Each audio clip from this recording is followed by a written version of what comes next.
Hello friends, good morning. Daily current affair और GK की class में आप सभी का स्वागत है। अभी देखते हैं आज का क्या क्या इम्पोर्टेंट न्यूज़ है।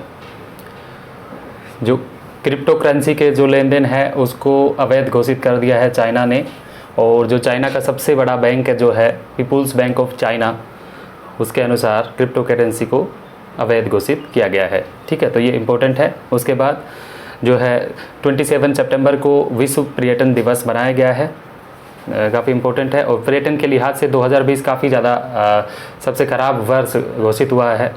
ठीक है, ड्यू टू कोविड-19 जो भी है। जो इसकी जो थीम है, विश्व पर्यटन दिवस की जो थीम थी वो इस बार ये थी, पर्यटन एवं रोजगार, ये इसकी थीम थी। ठीक है, उसके बाद संयुक्त राष्ट्र महासभा, ठीक है, संयुक्त राष्ट्र महासभा के अध्यक्ष बनाए गए हैं, नियुक्त किए गए हैं अब्दुल्ला शाहिद, जो कि है मालदीव से। और जो 76 यानी कि 76वां जो सत्र है उसके अध्यक्ष घोषित किए गए हैं अब्दुल्ला शाहिद, मालदीव से है। ठीक है, तो ये इम्पोर्टेंट था। उसके बाद हाल ही में जो है ये स्मोक टावर कहाँ पे बनाया जा रहा है। ठीक है, स्मोक टावर कहाँ बनाया जा रहा है, तो वो कनॉट प्लेस दिल्ली में बनाया जा रहा है, और देश का पहला स्मोक टावर ये होगा। ठीक है, तो यहाँ पे स्मोक का मतलब होता है स्मोक प्लस फोग, यानी कि धुआं प्लस जो है फोग, धुंध। हिंदी में अगर बोलेंगे तो धुआं प्लस धुंध, उससे मिलके स्मोक बनाया गया है। तो जो स्मोक टावर बनेगा कनॉट प्लेस दिल्ली में। ठीक है, उसके बाद अभी देखिए जो ये जो माइक्रोचिप क्या है। ठीक है, नॉर्थ वेस्टर्न यूनिवर्सिटी अमेरिका ने इसको बनाया है, और ये दुनिया की पहली सबसे छोटी मानव निर्मित उड़ान संरचना है। और इसकी अगर आकार की बात करें तो ये आपको जो रेत होता है ना, जो रेत का जो कण है उसके बराबर इसका आकार है। ठीक है, और इसको अमेरिका की नॉर्थ वेस्टर्न यूनिवर्सिटी ने बनाया है। क्यों इसको बनाया है? देखिए, इसमें ना कोई मोटर है, ना कोई इंजन है, हवा में उड़ सकती है, इसको हम कंट्रोल भी कर सकते हैं। और इसको क्यों बनाया गया है? जो वायु प्रदूषण है, ठीक है, वायु प्रदूषण और वायु प्रदूषण से होने वाली बीमारियों के बारे में जानकारी मिल सके, इसलिए इसको विकसित किया गया है। तो माइक्रोचिप ये एक तरीके से है, और नॉर्थ वेस्टर्न यूनिवर्सिटी अमेरिका ने बनाया है, और दुनिया की पहली है। ये सबसे इंपॉर्टेंट ये है कि दुनिया की पहली सबसे छोटी मानव निर्मित उड़ान संरचना है। ठीक है, तो ये इंपॉर्टेंट था, आपको बता दिया है। उसके बाद अभी देखिए जो 3D प्रिंटेड ब्रिज, ठीक है, कहाँ पे स्थापित किया जा रहा है? 3D प्रिंटेड ब्रिज, जो कि दुनिया का पहला ब्रिज होगा 3D प्रिंटेड। ये विकसित किया जा रहा है एम्स्टर्डम, नीदरलैंड में विकसित किया जा रहा है। ठीक है, तो ये काफ़ी इंपॉर्टेंट था। उसके बाद जो हाल ही में सिंधु विश्वविद्यालय की घोषणा की गई है। ठीक है, तो वो सिंधु विश्वविद्यालय कहाँ बनेगा? वो बनेगा लेह लद्दाख में। ठीक है, लेह लद्दाख में वो बनेगा, काफ़ी इंपॉर्टेंट था। उसके बाद देखिए प्लांट डिस्कवरी रिपोर्ट 2022 आ गई है, और इस प्लांट डिस्कवरी रिपोर्ट को जारी कौन करता है? भारतीय वनस्पति सर्वेक्षण जारी करता है, BSI यानी बोटेनिकल सर्वे ऑफ इंडिया। तो इसकी रिपोर्ट के अनुसार जो है 267, देखिए ये डाटा काफ़ी इंपॉर्टेंट है, ये एग्जाम में पूछा जा सकता है। 267 नई प्रजातियाँ इसमें ऐड हुई है 2020 में। ठीक है, तो ये काफ़ी इंपॉर्टेंट है, डाटा कई बार आ जाता है।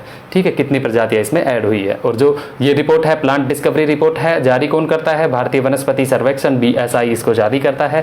अभी देखिए हाल ही में जो चर्चा में रहा है, अभी देखिए एग्जाम में इस तरीके से भी पूछे जा सकते हैं क्वेश्चन, जो गुलाब है वो चर्चा में रहा है। तो गुलाब क्या है? ये एक चक्रवाती तूफान है। ठीक है, तो ऐसे भी एग्जाम में पूछा जा सकता है कि जो हाल ही में चर्चा में रहा गुलाब क्या चीज़ है? तूफान है, क्या है?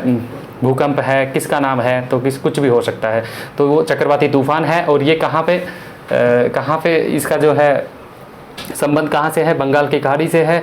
और जो है इसका जो मेन जो इफेक्ट वो कहाँ पे किस किस राज्य में रह सकता है? वो उड़ीसा, आंध्रा और बंगाल के तट पर रह सकता है।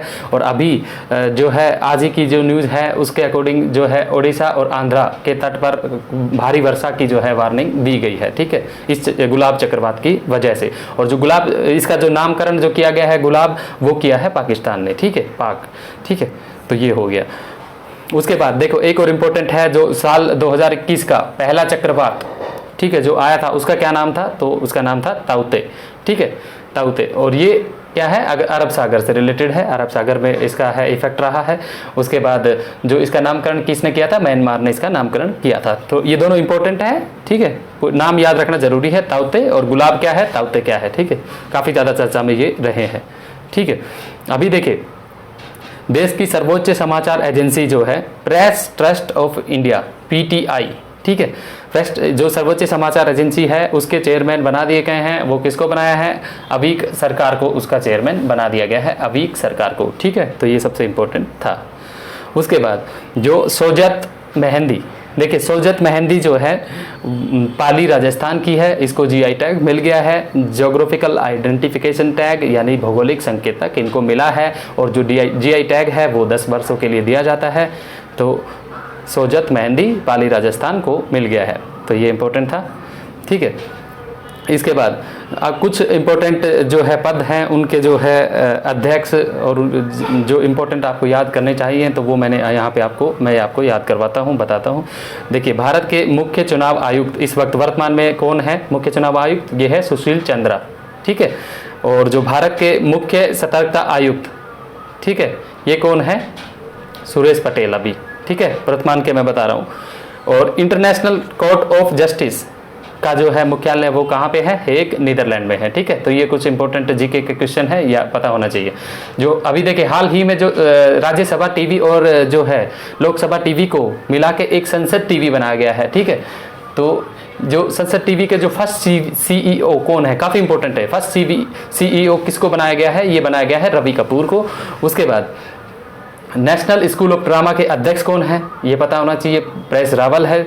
उसके बाद try telecom authority of India, try के जो है अध्यक्ष वो कौन है? पीडी वघेला है। ठीक है, और एनएचआरसी जो है राष्ट्रीय मानव अधिकार आयोग, नेशनल ह्यूमन राइट्स कमीशन के अध्यक्ष कौन है? अरुण कुमार मिश्र जी है। ठीक है, तो ये काफ़ी इंपॉर्टेंट कुछ पद थे जिनके अध्यक्षों के बारे में, मैं सीईओ के बारे में, आयुक्त के बारे में मैं आपको इंपॉर्टेंट कुछ बताया हूँ जो एग्जाम के लिहाज से काफ़ी इंपॉर्टेंट है। इसके बाद देखिए अभी 25 सितंबर को एक हुआ है सहकारिता सम्मेलन हुआ है। सबसे पहले तो जानिए जो सहकारिता मंत्री जो है वो कौन है? सहकारिता मंत्री है अमित शाह जी, सहकारिता मंत्रालय के मंत्री है। और जो सहकारिता मंत्रालय जो भारत सरकार का नवीनतम मंत्रालय भी है। ठीक है, तो 25 सितंबर को इसका सम्मेलन हुआ है। तो वो जो सम्मेलन हुआ है कहाँ पे हुआ है? दिल्ली में हुआ। काफ़ी इंपॉर्टेंट है, ये एग्जाम में पूछा जा सकता है कि जो फर्स्ट जो है सहकारिता सम्मेलन कहाँ हुआ? वो है दिल्ली में हुआ है। और इसका जो है उद्देश्य क्या रहा है? सहकार से समृद्धि, इसका जो उद्देश्य रहा है। तो आई होप काफ़ी इंपॉर्टेंट इन्फॉर्मेशन थी, आपको समझ में आया होगा। फिर भी कोई भी डाउट हो, कुछ सजेशन देना हो तो आप कमेंट कर सकते हैं। Thank you.